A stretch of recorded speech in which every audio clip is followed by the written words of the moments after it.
Èyí ni ohun ìyanu àti ohun mẹ́rìírí èyí tí bàbá wa Mósè Orímọládé ọmọ tó wà láṣẹ ṣe nígbà tí wọ́n wà nínú oyún àti ọjọ́ tí a bí wọn. O lè mọ̀ tí gbọ́ rí, o lè ti gbọ́ rí, o lè ti rí kó ti ṣẹlẹ̀ bẹ́ẹ̀ tí ohun mẹ́rìírí tí ò ṣẹlẹ̀ rí nínú ayé èyí tó ṣẹlẹ̀ tí bàbá wa wá sọ fún wa, bàbá wa wòlíì GIDEON ADEBARE OWOSENI, bàbá aládùúrà ti ìjọ C&S Solution Ministry mẹ́kùn Ìbàdàn tá a mọ̀ sí Africa Jerusalem. Ẹ máa bá wa ká lọ. Ìgbà tí ó lóyún, when she conceived, kò mọ̀ pé oyún ìyàtọ̀ ni. She didn't know that it was a different Ìgbà tí conception. oyún yẹn lọ bí oṣù márùn-ún. When the conception grew to 5 months, Oyún á dìde. all of a sudden it will rise up. A tó parẹ́. Suddenly it will vanish A wá again. sọ fọ́kọ ẹ̀ pé And she will tell her husband mo mọ̀ that tí ń lóyún tẹ́lẹ̀. I've been getting pregnant before Oyún now. kẹta mọ̀ ní. This is the third pregnancy. Bí oyún yìí ti ń ṣe mí mi ò mọ̀ tí ìlú ẹ̀ rí. So this one is different from that of the Ṣé bàbá others. aláwo kúkú lọ́kọ ẹ̀? And the father was an Ẹ má herbalist. gbàgbé pé nígbà tá à ń wí yìí, Don't forget that at this time, òkùnkùn gbilẹ̀ síbẹ̀. darkness was still very much manifest in the Wẹ́rẹ́ land. wọ́n ti kó mọ̀ dípá.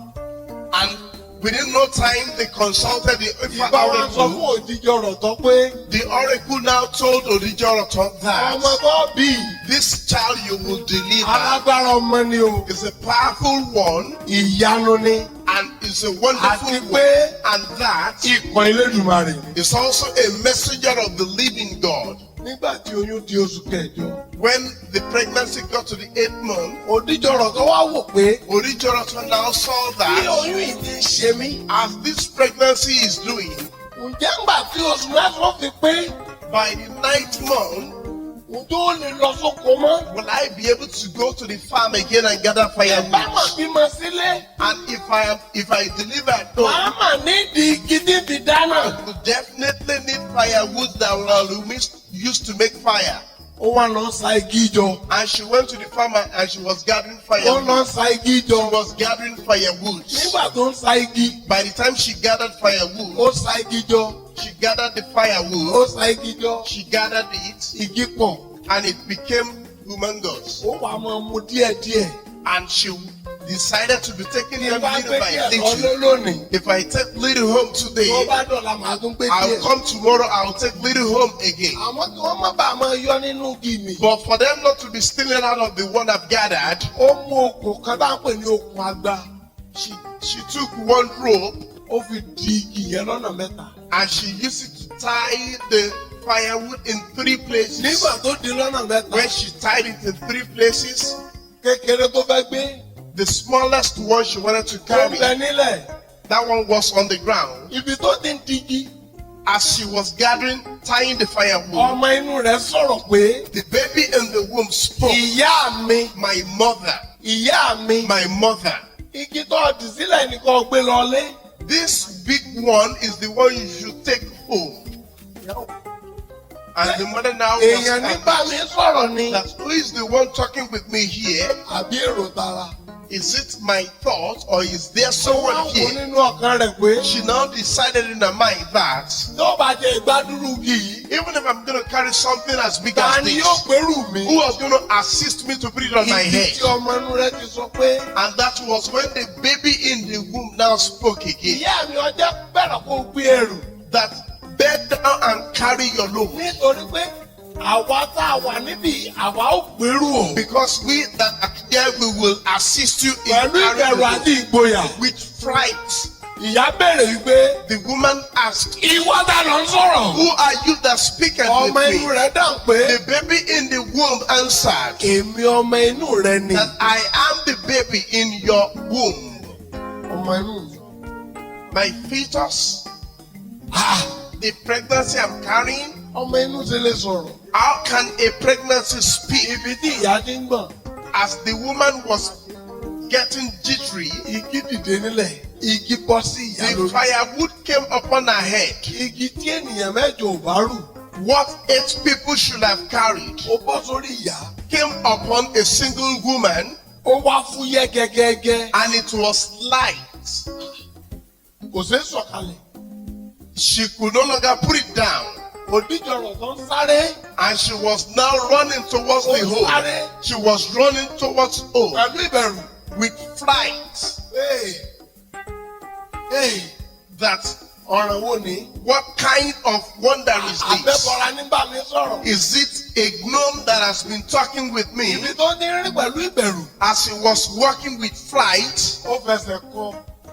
she hit her leg against a stone. Gbà tó fẹsẹ̀ kọ. When she hit her leg against a Ọmọ stone, rẹ ní ìyá mi pẹ̀lẹ́. the baby in the womb greeted her, sorry, Rọra rìn. walk gently, Rọra máa rìn. walk gently. Kò sí ewu lọ́nà rẹ̀. There is no danger on your way.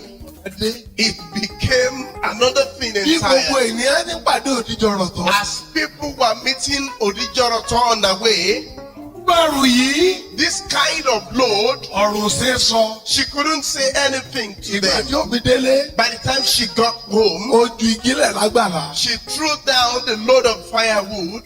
Gbà tó ju igílẹ̀ lágbàlá. When she threw it down Ó lọ bá ọkọ rẹ̀. she went to meet her husband inside Ohun tó jù mí rí, ohun tó jù mí rí. and explained what she experienced. Ọkọ wa wò títí pé The husband now saw that kò lè jẹ́ ọmọ inú ẹ̀. it cannot be the child in your womb. Àwọn àjẹ̀nú ni. It has to be some evil spirit in Gẹ́gẹ́ bí ẹ ti the mọ bush. àwọn aláwo. As you know, herbalists then, Bí wọ́n ti bẹ̀rẹ̀ sí ìyá òdíjọrọ̀ tán ní ọ̀bẹ lára ni. and they started making incision upon the body of the woman Wọ́n rò with pé knives. àwọn fi ń lé ọ̀rọ̀ àjẹ̀nú tí ń bá rìn. They thought they were exorcising the woman from her demonic torment. Ká fọ̀rọ̀ gùn.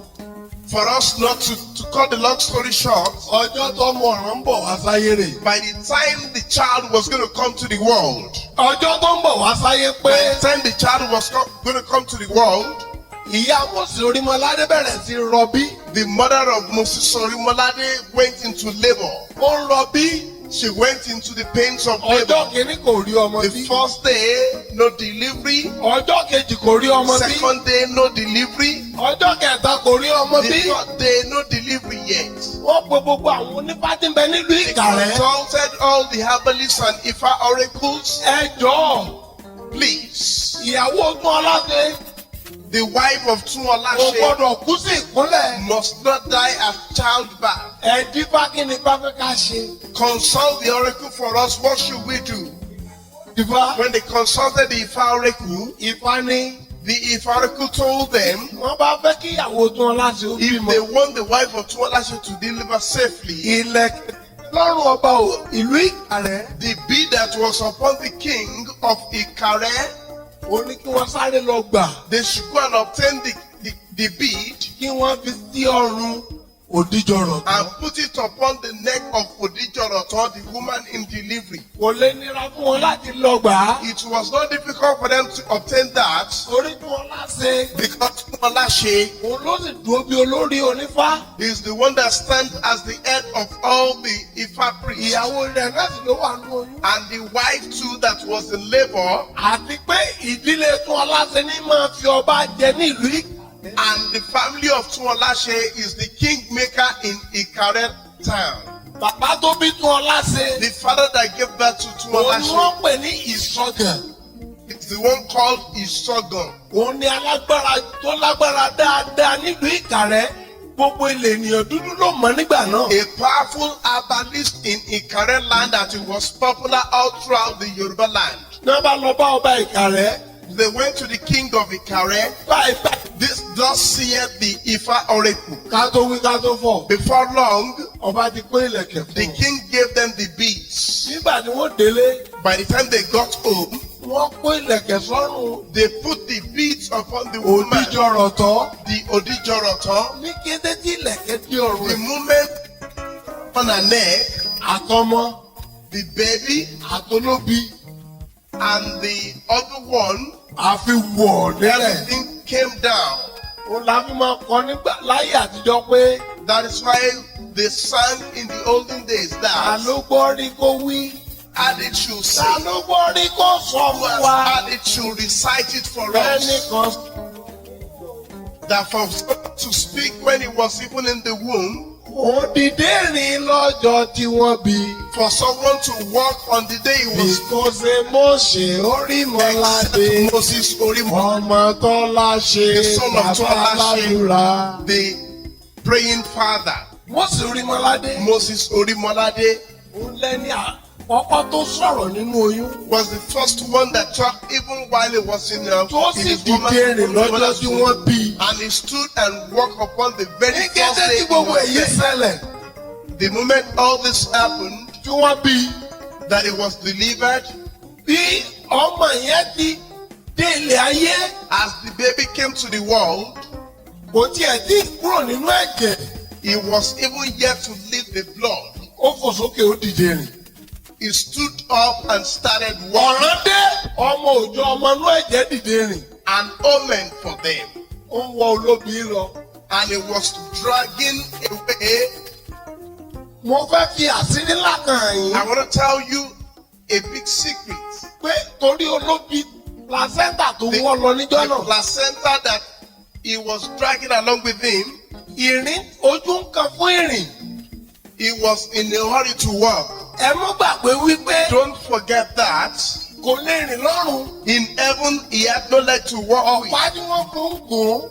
The staff he was given Ó ní ẹ rí i pé ẹni tí ò mọ mọ́tò wà. was not pushing you. You observe that Ọjọ́ someone tó who bá does kọ́ mọ́tò tó bá not ti máa drive. wà. The day he learns to drive and Ara rẹ̀ ò is ní given a balẹ̀ car, mọ́ bí pé kó mọ̀ wá he kiri will ni. be in a hurry to drive all around town. Ẹ wò bàbá àti mọ̀lúlù. Look at the time we didn't know how to beat drum. Ìgbà tí ẹ ti kọ́ ata ti mọ̀lú. By the time we were taught and we know how Gbogbo to àwa beat máa it, sáré lọ chọ́ọ̀chì. all the time we will be running to the church for us to beat the drum. Nítorí wípé Because sẹ́yìn ò bá ṣe rí. whatever you've not been doing Téèyàn bá before, ṣe, when you learn ó máa to do gbé ní it, nínú. that thing will be pushing you to do. Ó dìde rìn lọ́jọ́ náà. He stood up on that day. Ìyá agbẹ̀bí Jẹ́mi síyùn The midwife, Jemisinyun, pé now saw that what an omen. kì í sọ̀dọ̀ mi wọ́n ti gbọ́ pé It will not be from me Ọmọ that you òdọ́rìn. act of that a day-old baby walked.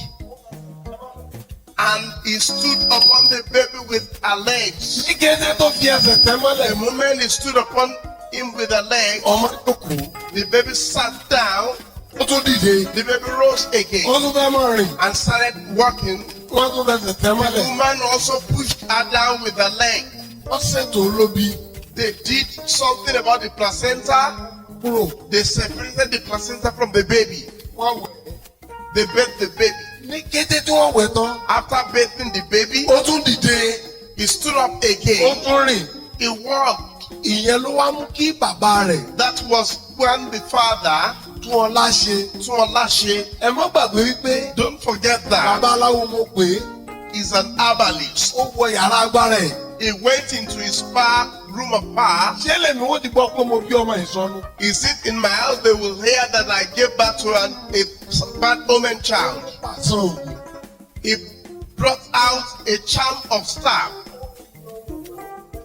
and he hit the leg of the baby with Ní it. kété tó fi ná ọmọ ọ̀gá ògùn The lẹ́sẹ̀. moment he hit the baby with it, Mósè Orímọládé jókòó. Moses Oromolade sat down.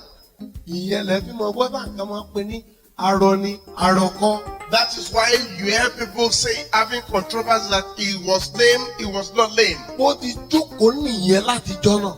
it was since that day he sat down. Nígbà tí wọ́n wẹ̀ tán, After they finished bathing him, the king of Ikare jẹ́ pé ní ọba Ajíbóyè. called King Ajiboye. Wọ́n wò títí pé He now beheld that ọmọ ìyanu ní ẹ̀jẹ̀ fẹ́ bí jẹ́ fi wá gba ìlẹ̀kẹ̀ ọ̀run jẹ́ kó lọ kí wọn. the royal child that was to give him birth to that. Nígbà tó ń lọ, Let me go and greet him when he get there. àwọn ìjòyè díẹ̀ tẹ̀lé. On getting there, some chiefs followed him. Bó ti ń tẹ́rí wọn, As he entered the house, ọmọ òjọ́ ní the day-old baby spoke máa wọlé kábíyèsí. that walk gently, Kabiyesi. Bàbá mi, My father, ọba Ajíbóyè, your royal highness King Ajiboye. ìwọ lọ nìkan rẹ̀, You are the one who rules Ikare. ọba ní ọ́, You are, kádé ó pẹ́ lórí. you reign for long. Àtijọ́yè àtọ́ba, Both the chiefs and the king, wọ́n bẹ̀rẹ̀ sí í gbọ̀n. they were frightened. Ọdún tá a bí yẹn, The year it was given birth to à ń pè ní 879. was in 1879. La bí Mósè Orímọládé, That was the year Moses Olumide was delivered. àtọ́ba àtijọ́yè. Both the king and the chiefs, Ṣé ti padà lọ sílé ni? and they went back home with amazement. Òkìkí kàn káàkiri pé And the news went around the town wọ́n bí àbàmì ọmọ nílé tún ọ̀la that sí. a strange child was given birth to in the house of Tuolashi.